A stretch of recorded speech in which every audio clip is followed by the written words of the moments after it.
नैबे सोरां लामानि जानानै नोंथांमोननिसिम खुलुमनाय जासि बे गोदान बोसोर आरो गोदान बैसागु दिनै गासिबो गेदेर गोलावखौ मान खालामनाय दं आरो मान खालामो आंबो आरो मान खालामनो गोसो जायो आंनि बे भिडिअनि थ्रुयै आदै मादै आदा बाजै गासिखौबो आरो आबौमोन आंनि जाखिनि आंनिख्रुइ देरसिन नोंथांमोननिसिम आं खुलुमनाय जासिबाय आंखौबो बोर होगोन बे गोदान बोसोरखौ लानानै बैसागु बोथोरखौ लानानै आंबो नोंसिनिसिम आरज खालामबाय एबा खुलुमबाय नोंसोरबो आंखौ अनगोन आरो बोर होगोन आरो आंनि साननाया जाफुंगोन बेखौनो आं नोंथांमोननिसिम आरज बिबाय आरो आंनि बे हारिनि थाखाय मोनसे मोजां हाबा मावनो हागोन बेखौ आं नोंथांमोननिसिम बोर लुबैयो आं बेखौनो बुंनानै बे गोदान बोसोरखौ नोंसिनिसिम आखाइ खबजोंनो खुलुमनाय जासिबाय आरो खुलुमबाय आरो दाखालि आङो मोनसे भिडिअ आगारदोंमोन आङो बे गोदान बोसोरनि बैसागुआव मोसानायनि माने देग्लायथ' मागिनो मोनला बेनिखायनो आङो दाखालि मोनसे भिडिअ नागारदोंमोन माने गामियाव सानै साथामसो जथुम्मा जानानै गोसो गुदुं जादोंब्ला माने बैसागुनि सोमोन्दै मोसानानै माने भिडिअ बानायना हर आंनो ओमफ्राय गामिनि एड्रेस हर होनदोंमोन आङो ओमफ्राय बिनिफ्राय माबे डिस्ट्रिक्ट माबे गामिनि बेखौ लिरना हरफा लोगोसे ओमफ्राय भिडिअखौ 15 मिनिटसो बेफोरबायदि शुट खालामना हर माखासे आं एडिट खालामगोन अबे जादों जायाखै बिनिफ्राय आं नागारना होगोन होननानै बुंदोंमोन दाखालि दाबो नोंथांमोना जुदि दिनै सोरबाफोर गोसो गुदुं जाना दंब्ला आंनि बे चेनेलाव आं नागारना होगोन डिसक्रिपसनाव दङ WhatsApp नाम्बार बेयाव फन खालामबाबो जानाय नङा खिन्थु नोंसोर आंजों रायज्लायनो मोनाबाबो जेबो नङा नोंसोरो बे WhatsApp नाम्बाराव नोंसोर भिडिअखौ हरबानो जाबाय बेनिफ्राय आङो नोंथांमोननि गामिखौ खिन्थाना होगोन बेनिफ्राय मोसानायखौ नुजाथि होगोन बेखौनो आं लुगैयो दिनै जों मागिनो मोनाबा मा जानो जोंनि हारिखौ दिनै बे गोदान बोसोरनि बे मोसानायखौ देग्लायनि माबाखौ जेब्लायबाबो जेरैखि मोनसे आइडिया लानानैबाबो जों मानिदों होननानै मोनसे फोरमान थागोन बेखायनो जायफोर गोसो गुदुं हरबानो जाबाय आरो दा मोनसे गोदान खौरां जोंनि आसामनि हाल-साल माखासे दा फुंनि 10 बाजियाव पिएमअदिया नोंथांमोनजों रायज्लायफैगोन इउटुब एबा फेसबुकनि दारै मानि सोमोन्दै रायज्लायगोन बेखौ आं मिथिया आरो आसाम सरकार सर्बानन्द सन'वाला होनदों दा मोनाबिलिनि 6 PM एबा 6 PM आव आलारि बाथि लानानै खामसालिनि दरजा मोखाङाव लगायनो होदों बेखौनो गोदान बोसोरखौबो लानानै आरो बे कर'ना बोथोरखौबो लानानै दा मोनसे बेनो जों आलारि बाथि लगायनाय माने इसोरनो मोनसे नाम खालामनाय जायो नङा होमबा ओंखायनो बयबो रायजोफ्रा बे कर'नानि थाखाय जों बयबो मोजाङाव थानो हायो इसोरनाव आरज खालामनानै बिना होगोन बै मोनाबिलि समखौ लानानै जों बयबो कर'नानिफ्राय बारग'नो हायो आरो मोजाङाव जों बयबो थानो हायो बेनिखायनो आरज खालामना होगोन दा मोनाबिलिनि 6 PM आव बयबो बेखौ मानिगोन आरो माखासे पजिटिभ मोननाय मैयानो सानै मोननाय बादि जादों हरनि गेजेर माने हराव सासे गोदान पजिटिभ मोनदों 13 एप्रिल हराव आरोना दिनैथ' 14 एप्रिल जाबाय हरावनो आपडेट जादों 11:55 PM हरनि गेजेराव बेखौ पजिटिभ मोननाय जादों बे मानसियानो जादों गवालपारानि आरो दा बिबो निजामुद्दीनजों सोमोन्दो दं होनना बुंदों दा टटेल जोंनि आसामाव 31 जाबाय आरो दाखालिथ' सासे थैनानै थांबाय बेखौ माइनास खालामो दा 30 जाना दं दा रिकभार मोननाय जायाखै आरो बाद बाखि मोनसे बाथ्राबाव जोंनि इन्डिया अल बेसेबां जाखो आं बेखौ खिन्थानो सानदों नोंथांमोन नायलांबाय था कमफ्राम माने बे गानजा चेक खालामनानै कमफ्राम मोननाय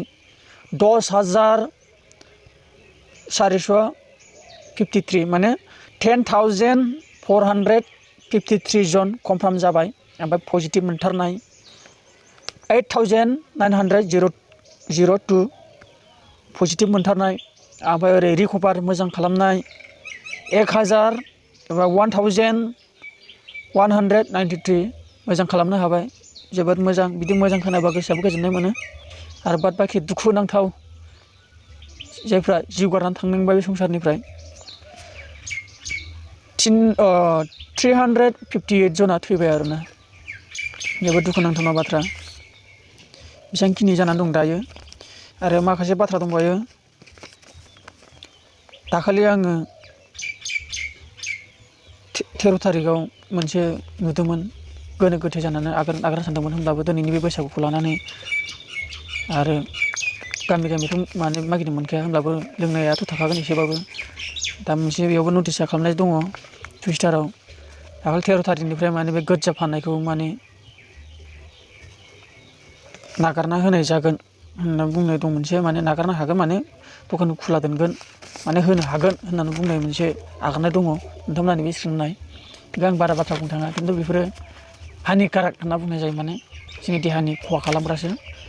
बेफोरनिफ्राय गोजानाव थानायानो जोंनि थाखाय मोजां नाथाय बेयाव मानि सोमोन्दो बे कर'नानि बोथोराव खिन्थु मा एसे सोमोन्दो जों जानांगौ खिन्थु बेनि थाखाय आं गोदै बुंनो थाङा खिन्थु नोंसोरो साननो हागौ बेफोरबायदि बोथोराव मानो बेखौ इउज खालामनो आरो मा दखानखौ खुलिनो होदों नोंथांमोना साननो हागौ दा मोनसे गुन दं जानांगौ खिन्थु नोंसोरो बुजिना लादों मानि थाखाय बेफोरखौ खुला दोनदों होमब्ला आरो माथो बुंबावनो बिसिमल' दा बेखिनिल' आङो खौरां लाना फैबाय बाखि मोनसे बाथ्रा नैबेयाव आं मैया मोनसे भिडिअ बानायदोंमोन वेबसाइटनि मोनसे माबा नैबे मिस कल खालामबा जे नोंथांमोनाव मेसेज लिंक फैगोन होनना बुंदों सोरनाबा डाइरेक्ट लिंकआ फैखादों माने लिंक मेसेजाव लिंक फैनाय माने ब्लु कालार जानानै फैयो आरोना ब्लु कालार रिजि जाना फैगोन बेयाव सेरना नोंथांमोना इयावनो फर्म फिलआप कमप्लिट खालामनांगौ आरोना डिटेल्सखौ होजोबबानो जाबाय आरो एकाउन्ट नम्बर बिगोन बिनिफ्राय बायदि रोखोमनि बिनो हागौ आं दासिमबो बे लिंकआव थांनानै माबा हैनो मोनाखै आं सासे लोगोनिफ्राय बिहरदों नै नोंथांमोना बे स्क्रिनखौ नाय आरो गावनो फरायनानै रोखायै बुजिनानै नाय माने ओरैबादि जादों सोरबा डाइरेक्ट मोनखादोंनो सोरबा डाइरेक्ट मोनाखै माने डाइरेक्ट सोरबा लिंकखौ मोनखादों आरो सोरबा डाइरेक्ट लिंकखौ मोनखायाखै सोरनोबा बेबायदिल' मेसेज होदों माने ओमफ्राय जायफोरा बेफोरबायदिल' मेसेज मोनदों बेफोर उनाव गावसोरनो सुलु लानो हागौ आरो बिसोरनि मथे माने मबाइलजोंनो बेयो लगिन जागोन नालाय नोंथांमोनखौ बे लकेसनजोंसो खालामनाय जानो हागौ नोंथांमोनाव बे जायगायाव दं आरो बेबो मोनसे सोमोन्दो जानो हागौ जायफोरना बेबायदि लिंक फैयाखै बाहेरानि देशनि सिमखौ लानायनि खारनावबो जानो हागौ सोरनावबा बेफोरबायदि लिंक फैया हय जोंनि आसामनि सिमखौनो लानानै नोंथांमोना बाहेरायाव थानानै खामानिया जादों बेयाव डाइरेक्ट लिंकआ फैदों खोमा बेफोरबायदिबो समस्या जानो हागौ खिन्थु सरखारनि खोथा माब्रै समस्या हाल साल खालामदों बेखौथ' जों बारा मिथि मोना बेफोरबायदि जानो हागौ जायफोरा दा लिंकखौ मोनदों खायसे लिंकखौ मोनाखै बेनिखायनो आं बुंनो सानदों मोनसे आं आइडिया होदों जायनाव बे लिंकआ फैबाय बैनिफ्राय फरवार्ड खालामनानै मेसेजखौ माने सासे लोगोनाव नम्बर खालामनानै सेन्स खालामनानै नोंथांमोना जायफोराव मेसेज बिदि लिंकखौ मोनाखै बेबायदि सेन्स खालामनानै फर्म फिलआप कमप्लिट खालामबानो जाबाय आरो माने आंनि साननाय मथेथ' बेनो माने नम्बरा गुबुन हादरनि जुदि जि जायगायाव नों थाना बे जायगानि सिम लादोंबा माने बेयाव माने ओरैबायदि गावबागाव काउन्ट्रिनि गावबागाव सरकार गभर्नमेन्टआ नायगोन माने दा ओरैबायदि तामिलनाडुनि गभर्नमेन्टआ गावसिनि तामिल मानसिफोरखौ नायगोन जोंनि आसामनिबा जोंनि आसाम सरकारा जोंनि आसामनि मानसिखौ नायगोन बिदिनो बिहारनिबा बिहारनि सरकारा नायगोन माने बेबायदि बिभागसो नालाय खिन्थु बै सिमजों लानानै मोनसे लकेसन नायनानै बेफोरबायदि जानो हागौ आरो नोंथांमोना एसे बुजिनो नाजा जायफोरना लिंक फैयाखै जायफोरना फैदों बेखौ एसे मेलेम खाथिनानै जुदि आंनाव फैबाय हय नोंनाव फैयासै आंनिफ्राय माने फरवार्ड चेन्ज खालामनानै माने नोंहा बेखौ डिटेलखौ खुला खालामबानो जाबाय आरो नम्बरखौ आसामफोरनि नम्बरफोर दंबा होनानै ला उनाव फैसा मोननाय बे केन्सेल जानो हागौ आरो बेखौथ' आं मैयाबो दाखालि बुंखाबाय ट्रेना हले एलाव जानाय नङा बायदि आरो लकडाउना दाबो मोजाङै रिजाल्टखौ मोननाय जायाखै माने बन्द'थ' जाखागोन माने जागोनखा जाखानायनिखा माने मानसिफ्रा बारायगासिनो दंखायो लकडाउनखौ मालाबा खुलिनाय जानाय नङा जेब्ला मोजाङै रिजाल्ट मोनगोन अब्ला नोंथांमोननो होगोन बेखिनियानोसै नोंथांमोननिसिम आं बिदाय लाबाय बाय बाय